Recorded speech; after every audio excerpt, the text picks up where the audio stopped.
मेरा आज का टॉपिक है art and nationalism with special reference to Rabindranath Tagore. जब हम राष्ट्रीयता या राष्ट्रवाद या ऐसे शब्दों को सुनते हैं तो हमें पहले राष्ट्र है क्या, राष्ट्र किसे कहते हैं। राष्ट्र कोई भौगोलिक कोई सीमा से राष्ट्र नहीं बनता है, बल्कि राष्ट्र बनता है लोगों से। जनमानस में लोगों के अंदर जो मूल्यबोध होता है, सभी अलग अलग राष्ट्रों में मूल्यबोध एक हद तक तो इंसानियत के लगभग बराबर ही है, हर देश में बराबर एक जैसा ही मूल्यबोध है। लेकिन फिर भी हम देखते हैं कि कुछ जगह है जहाँ पे कोई चीज़ को क्राइम मानते हैं, किसी बात को क्राइम नहीं मानते। तो इस तरीके से मूल्यबोध जो है कई बार भौगोलिक परिस्थितियों से चेंज भी होते रहते हैं। भारत देश में कला के प्रति रुझान बहुत प्राचीन समय से ये हमारे परंपरा में रही है। लेकिन जब अंग्रेज़ों के इन्वेजन के बाद, अंग्रेज़ों के आने के बाद से एक आइडेंटिटी क्राइसिस का अनुभव सभी ने किया था। जिस समय कि हमारे पास हड़प्पा मोहनजोदड़ो और अजंता भी तब तक जो है, अजंता की कला को भी दुनिया के सामने तब नहीं आई थी अजंता की कला भी। तो उस समय एक वैक्यूम सा था और एक आइडेंटिटी क्राइसिस थी। उस समय 1772 में जब राजा राममोहन के समय जब उनका जन्म हुआ तो यूरोपियन ओरिएंटलिस्ट कुछ हमारे देश में आए थे जिन्होंने ओरिएंटलिज्म पे पढ़ाई की थी। फिर एक ग्रेजुअल डेवलपमेंट हम देखते हैं कि राजा राममोहन राय, फिर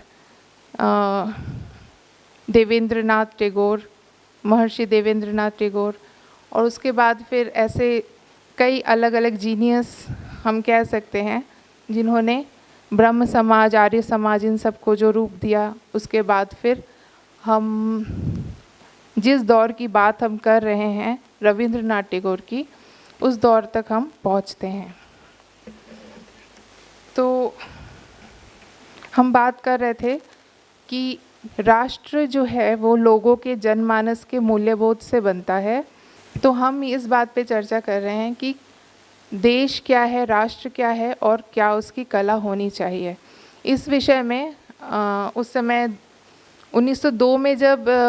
ओकाकुरा काकुजो का आगमन हुआ था तो उस समय orientalism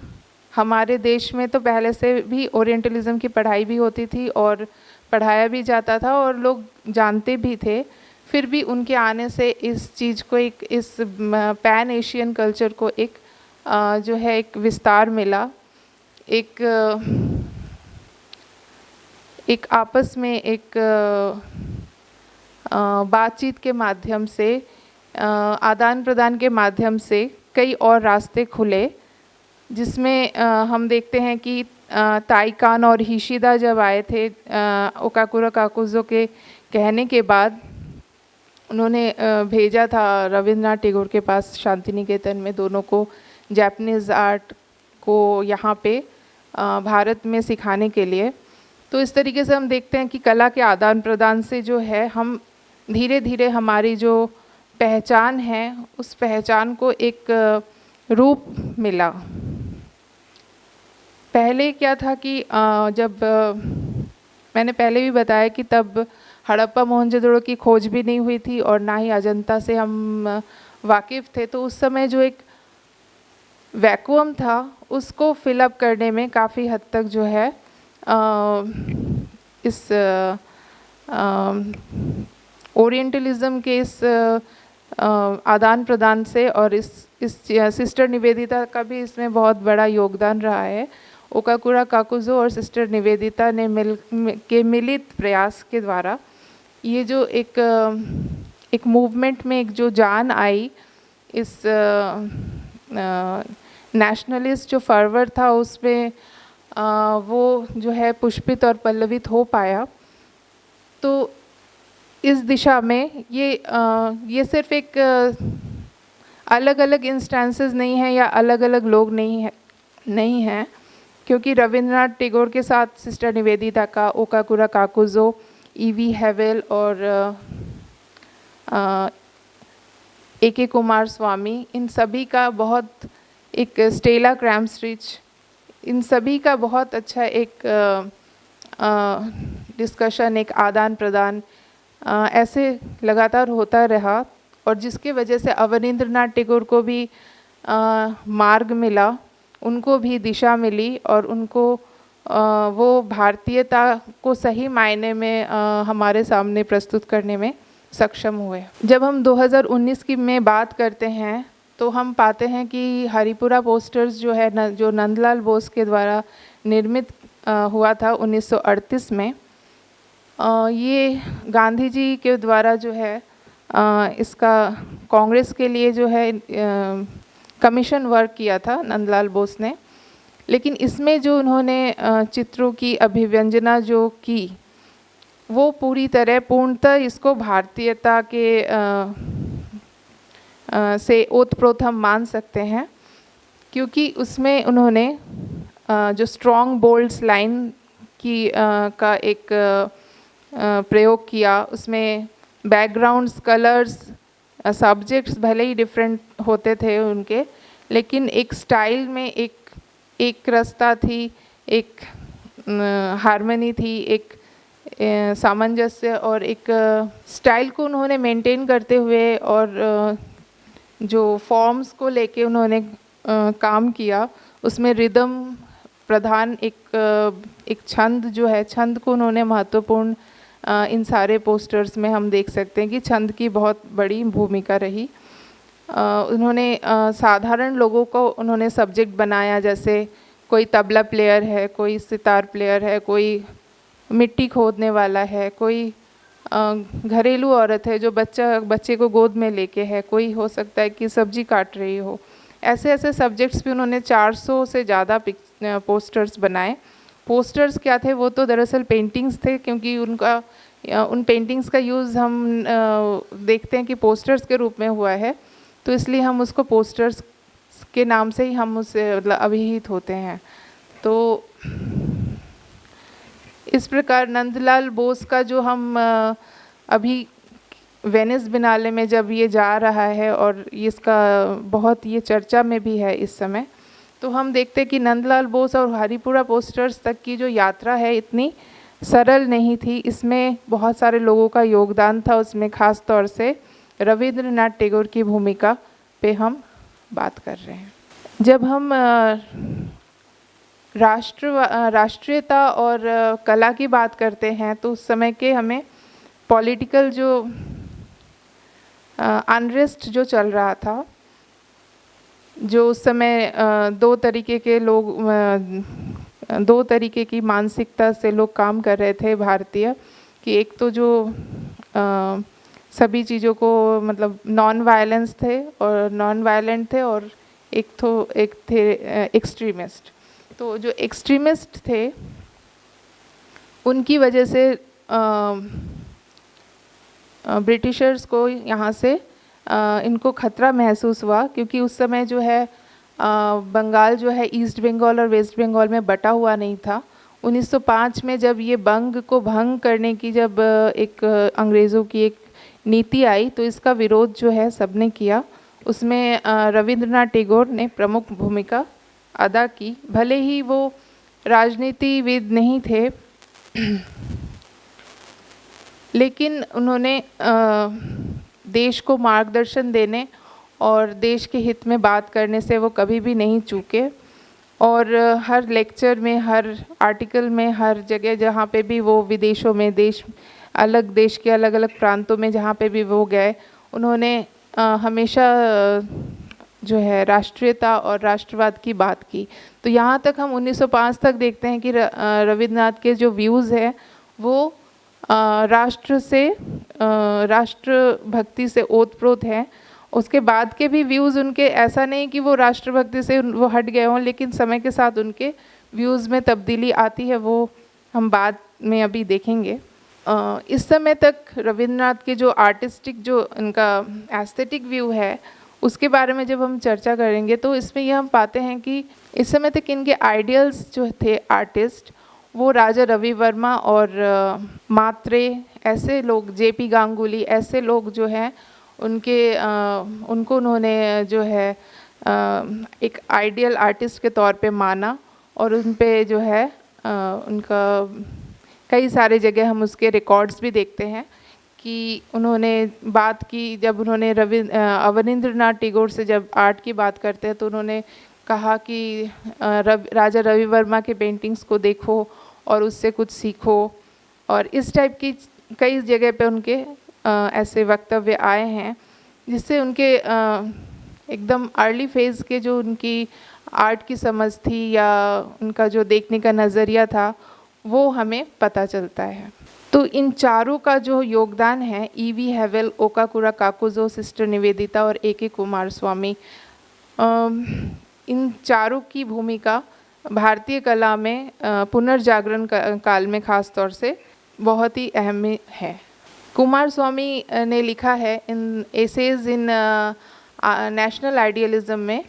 to a few it may appear strange that in a book devoted to the ends of nationalism so much space should be given to art. So little said of politics. It is because nations are made by artists and poets and not by traders and politicians. Art contains in itself the deepest principles of art, of life,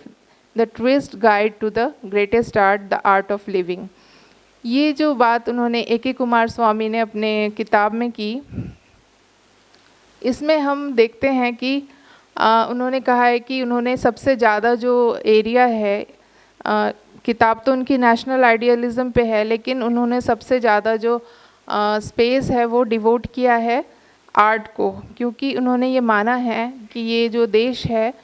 कोई भी देश अगर बनता है तो वो उसके artist और कवियों की वजह से बनता है, ना कि व्यवसायी और राजनीतिविदों के कारण। क्योंकि ये उन्होंने इसलिए कहा होगा, ऐसा लगता है कि उनको भी ये शायद रियलाइजेशन हुआ हो कि जो आर्टिस्ट या पोइट जो काम करते हैं वो शायद किसी खास मकसद के लिए नहीं करते, बाकी जो भी करते हैं किसी न किसी खास मकसद से ही करते हैं। कुमारस्वामी का ही एक और कथन है, उन्होंने एक जगह लिखा है, a nation can no more ultimately justify the ownership of other nations than a man can justify the ownership of other men. That is not by the withdrawal of responsibility that character is strengthened. जब जब एक इंसान किसी दूसरे इंसान का आधिपत्य जब स्वीकार नहीं कर पाता, तो कैसे एक राष्ट्र जो है दूसरे राष्ट्र का आधिपत्य स्वीकार कर सकता है। तो ये सारी जो चीज़ें उस समय हो रही थी, लिखी जा रही थी, इसका जनमानस के मन पटल पे एक अलग ही इसका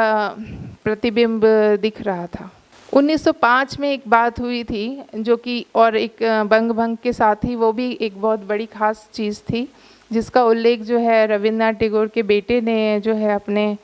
संस्मरणों में किया है कि उस समय 1905 में ही जापान ने जो है रशिया पे भी विजय प्राप्त की थी।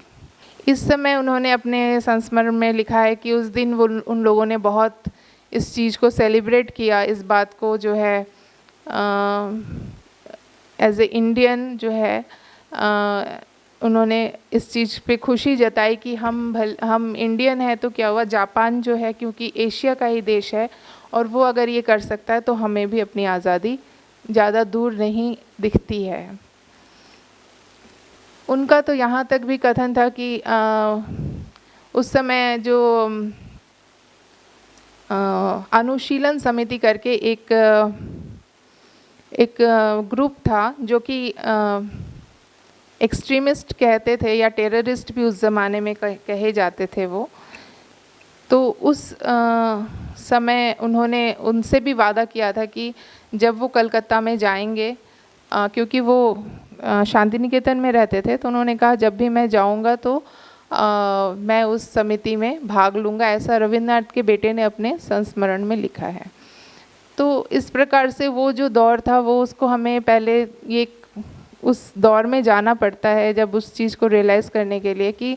वो कौन सा दौर था, वहाँ पे लोगों के मन में एक ही जो है बात थी कि हमको कैसे दूसरों से के आधिपत्य से कैसे मुक्ति मिले। तो अब यहाँ पे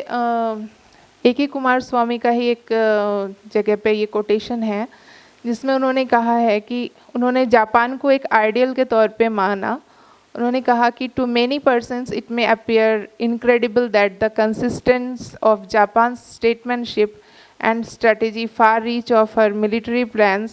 the splendid qualities of her soldiers and sailors and steadiness of nerve, the accuracy of aim, the coolness of advance, the deadliness of attack, are not unconnected with the fact that she alone among living nations has a truly national art, that her senses are refined and her taste fastidious, that her poor love beauty and seek pleasure amongst flowers। तो ये जो उक्ति है, ये जो कथन है, इसमें हम ये बात स्पष्ट देखते हैं कि इसमें जापान को एक ओरिएंटल आइडियल के रूप में इन्होंने प्रेजेंट किया है। ये जो उक्ति है वो हिबर्ट जर्नल अक्टूबर 1905 में ये छपी थी। इसमें ये कहा है कि उन जापान के हर एक व्यक्ति के अंदर जो खूबी है, हर तरीके से जो लड़ाई में भी जो बहुत वीर हैं और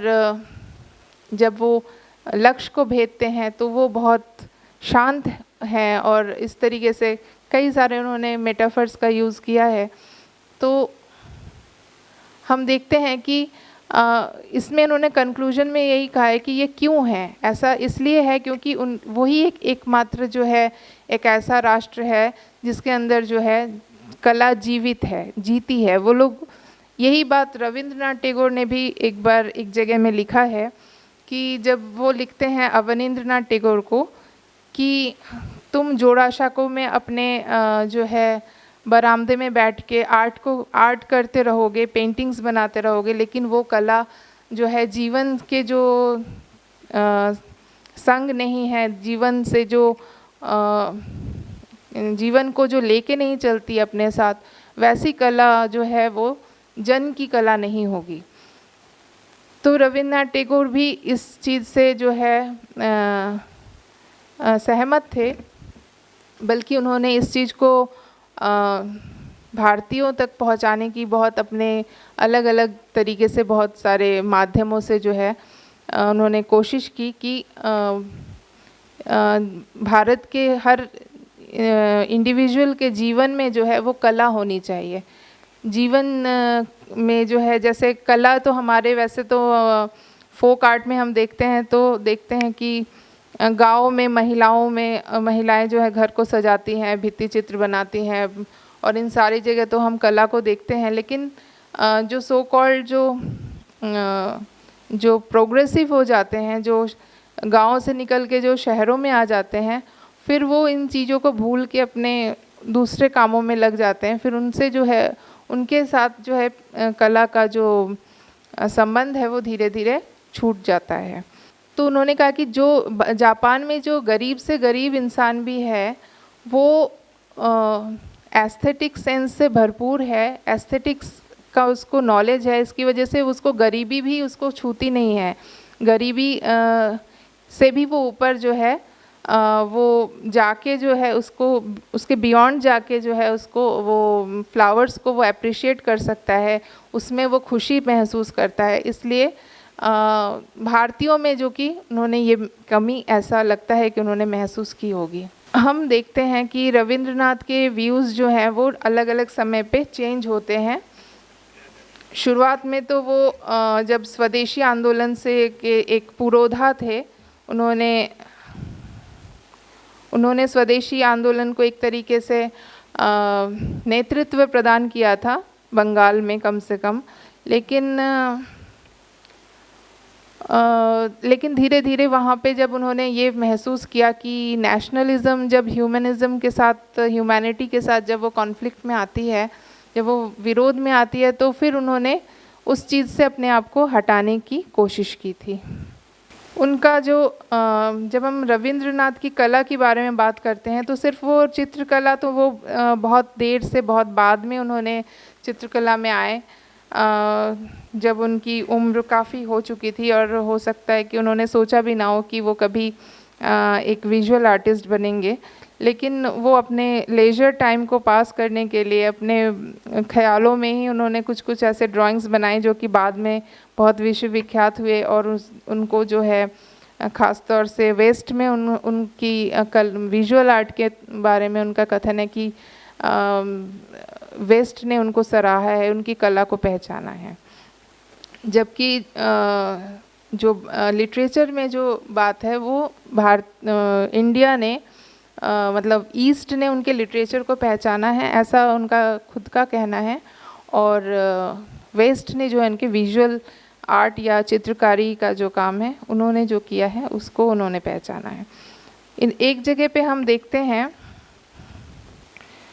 जब हम ह्यूमैनिटी की बात कर रहे हैं रविंद्रनाथ टैगोर की, तो उन्होंने एक जगह लिखा है, कविता है उनकी, not everywhere have I won access, my ways of life have intervened and kept me outside, the tiller at the plow, the weaver at the loom, the fisherman playing his net, these and the rest toil and sustain the world with their worldwide varied labor. I have known them from a corner, banished to a high pedestal of society, reared by renown. Only the outer fringe have I approached, not being able to enter the intimate. तो इस तरीके से हम देखते हैं कि ये जो कविता है द ग्रेट सिम्फनी, जिसमें वो दुख मनाते हैं कि उनके जो मज़दूर जब एक हल चलाता है, जब ताँती जब ताँत बुनता है, जब फिशरमैन जब मछुआरा जब मछली पकड़ता है, उस समय जो उनके जो मेहनत है, जिस मेहनत से वो पूरी दुनिया को चलाने में सक्षम होते हैं, जो मज़दूर वर्ग है वो इस दुनिया को चलाता है, ऐसा उनका सोच था। तो इस वजह से उन्होंने कहा कि मैं तो एक कॉर्नर में, मुझे एक बहुत ऊंचे स्थान पे जो है स्थापित कर दिया गया है कि तुम तो हमारे में से नहीं हो। ऐसा उनको लगा कि वो उनके जो अभ्यंतरीण जो उनके अंदर उनको प्रवेश नहीं मिला, ऐसा उनको महसूस हुआ, क्योंकि वो एक अभिजात परिवार से भी थे और इतने हाईली एजुकेटेड थे और नोबेल प्राइज़ विनर, और ऐसे चीज़ों के कारण उनको ऐसा लगा कि जो साधारण मनुष्य है, जो मज़दूर है, जो कामकाजी जो वर्ग है, वो उनको अपना नहीं सका, या वो उनके साथ जो है उनके भीतर वो प्रवेश नहीं कर पाए। ये दुख उनके इस कविता द ग्रेट सिम्फनी में हम देख पाते हैं। और एक जगह उन्होंने ह्यूमैनिटी को जब वो एम्फसाइज करते हुए उन्होंने लिखा, O my hapless country, those whom thou hast insulted, to them shalt thou have to be equal in thy humiliation. Those whom thou hast deprived of the rights of man, kept them standing before thee, not taking them in thy lap, all of them shalt thou have to equal in humiliation. उन्होंने ये कहा कि हे ओ मेरे दुर्भागा देश, दुर्भाग्य से पूर्ण देश, तुमने जिसको अपमानित किया है और तुमको उनके सारे अपमानों के साथ जो है एक बराबर खड़े होना पड़ेगा। ये उन्होंने उसी समय लिखा था जब हम इतना ज़्यादा समानता की बात नहीं करते थे, या मतलब उस समय शायद जानते भी नहीं होंगे ज़्यादातर लोग। तो अभी जो इक्वालिटी की बात करते हैं, तो अभी उन्होंने उसी समय ये कविता के माध्यम से हम देखते हैं कि उन्होंने इस चीज़ को कहा। Rabindranath called nationalism the apotheosis of selfishness, commenting on the Japanese-American relation। यहाँ पे हम देखते हैं कि रविंद्रनाथ ने कहा कि कभी भी एक देश जो है दूसरे देश का जो है दोस्त नहीं बन सकता। उसका अगर दोनों के कोई निजी अगर स्वार्थ के वजह से ही दो देश एक दूसरे के दोस्त बन सकते हैं, और इसके अलावा कोई और कोई ऑप्शन ही नहीं है दो कंट्रीज़ में एक होने का। तो इस तरीके से उन्होंने ये कहा कि जापानीज़ और अमेरिकन रिलेशनशिप को उन्होंने कहा द विजडम, उन्होंने कोट किया है, the wisdom of the nation is not in this faith in humanity but in its complete distrust, and nation can only trust nation where their interest coalesce। तो उन्होंने जो है ये क्लियरली उन्होंने देखा कि नेशनलिज्म और इम्पीरियलिज्म और ओरिएंटलिज्म ये सारे जो है एक के बाद एक जो है वो इंटरकनेक्टेड हैं, और कोई भी उनका लास्ट में अलग अलग फेजेस में जो भी उनके अनुभव हुए, उसके बाद उन्होंने यही माना कि ह्यूमैनिटी से ऊपर और कोई भी इज़म नहीं हो सकता। यही बात जब हम शांति निकेतन को जब उन्होंने निर्माण किया, उस समय भी हमने यही देखा कि जो स्वदेशी का जो धारक और वाहक जो पुरोधा था, वो कैसे कैसे अपने प्रैक्टिकल जो प्रैग्मेटिक वे ऑफ लाइफ है, जब उन्होंने वो सारी चीज़ें जब फेस की, तो उसके बाद उनके कैसे विचार चेंज होते हैं, फिर वो ह्यूमैनिज़्म में आते हैं, ह्यूमैनिटेरियन ग्राउंड पे वो सोचते हैं कि जब नेशनलिज्म और ह्यूमैनिज़्म में जब कॉन्फ्लिक्ट हो तो वो कोई भी इंडिविजुअल जो है वो किस पे जाएगा, किसको वो चुनेगा। और उसके बाद फिर वो देखते हैं कि इंटरनेशनलिज्म पे फिर उन्होंने अपना काम किया, लेकिन बाद में उनको ये भी फील हुआ कि इंटरनेशनलिज्म से भी ज़्यादा इम्पॉर्टेंट जो है वो यूनिवर्सलिज्म है, जहाँ पे हर एक जो हमारा हिंदू जो हमारा व्यू है लिविंग का, जीवन को जीने की जो तरीका है, उसमें ये कहा गया है कि वसुधैव कुटुंबकम। अंत में उनका यही जो विचार था कि हमें एज ए यूनिवर्सल सोल हमें सोचना चाहिए, और वो क्योंकि एक बहुत बड़े वेदांतिक भी थे, उन्होंने वेदों की बहुत ज़्यादा अध्ययन किया था वेदों को, और उन्होंने वेदों से बहुत उनके जो काव्य और कहानी जो बहुत सारी चीज़ें उनके वेदों से जो मिस्ट्री जो रहस्यात्मक जो उनका जो पक्ष है, उसमें वेदों का हम काफ़ी हद तक एक वेदों का एक रिफ्लेक्शन देखते हैं उनके चिंतन मनन में। तो इस तरीके से हम देखते हैं कि उन्होंने अल्टीमेट जो जहाँ पे वो जाके रुके वो है यूनिवर्सल। 1905 में ही जो बंग भंग जब मूवमेंट हुआ, एक बात और मैं बताना चाहती हूँ इस बारे में कि उन्होंने एकेडमिक आर्ट को जो है हमेशा उन्होंने जो है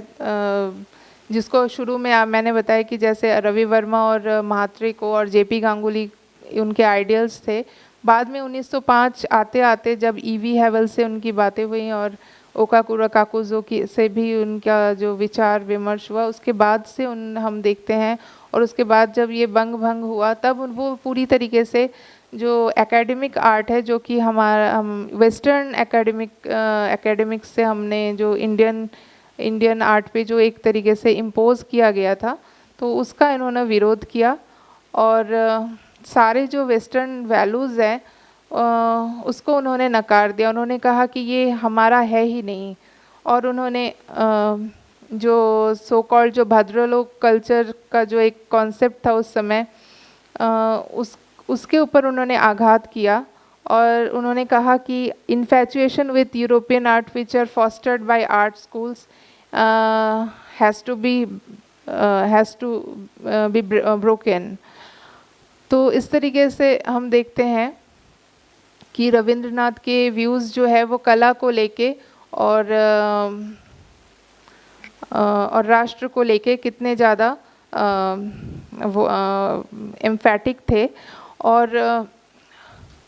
एक चीज़ मैं यहाँ पे ये भी इस प्लेटफॉर्म के ज़रिए मैं बोलना चाहती हूँ कि हमने जो ये आयोजन किया है